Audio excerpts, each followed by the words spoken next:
chào các bạn, chào mừng các bạn đến với kênh thông tin giới thiệu và hướng dẫn sử dụng sản phẩm dụng cụ điện cầm tay mang thương hiệu Devon thuộc tập đoàn Trevon.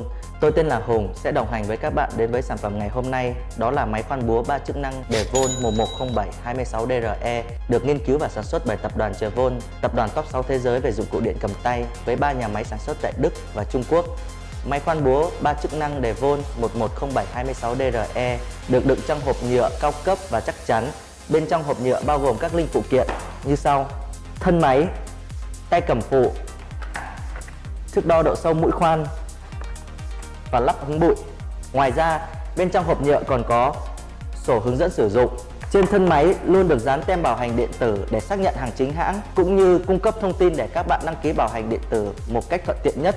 Các bạn sẽ không cần phải lo giữ sổ bảo hành giấy truyền thống nữa. Tiếp theo, tôi sẽ nói về tính năng của sản phẩm.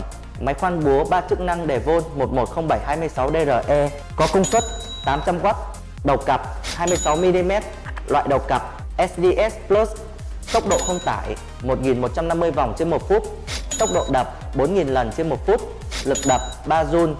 Ngoài ra, máy còn có 3 chức năng vận vít, khoan búa và chức năng đục. Máy còn có chức năng đảo chiều, nút khóa tốc độ.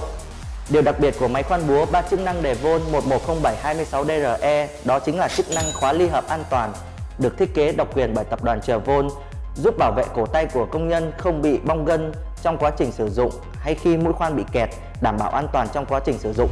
Tiếp theo, tôi sẽ nói về thiết kế và chất liệu của máy. Máy khoan búa 3 chức năng Devon 110726DRE được thiết kế hình dáng phù hợp với công việc khoan đòi hỏi thời gian làm việc lâu dài. Tay cầm được bọc cao su mềm 100%, giúp việc cầm nắm dễ dàng và tránh hiện tượng trơn trượt khi sử dụng.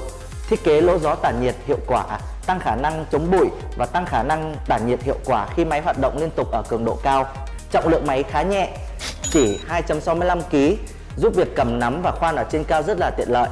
Vỏ máy khoan Devon 110726DRE được đúc bằng nhựa nguyên chất cao cấp, công nghệ vỏ kép, tăng khả năng chống bụi và nước và tăng khả năng chống va đập hiệu quả. Máy khoan búa 3 chức năng Devon 110726DRE sử dụng nguyên lý lực nén, piston và lò xo, tăng sự an toàn và đảm bảo máy hoạt động bền bỉ trong thời gian sử dụng lâu dài. Mua máy khoan búa 3 chức năng Devon 110726DRE để nhận ngay chế độ bảo hành chính hãng 12 tháng, chế độ 1 đổi 1 trong vòng 7 ngày.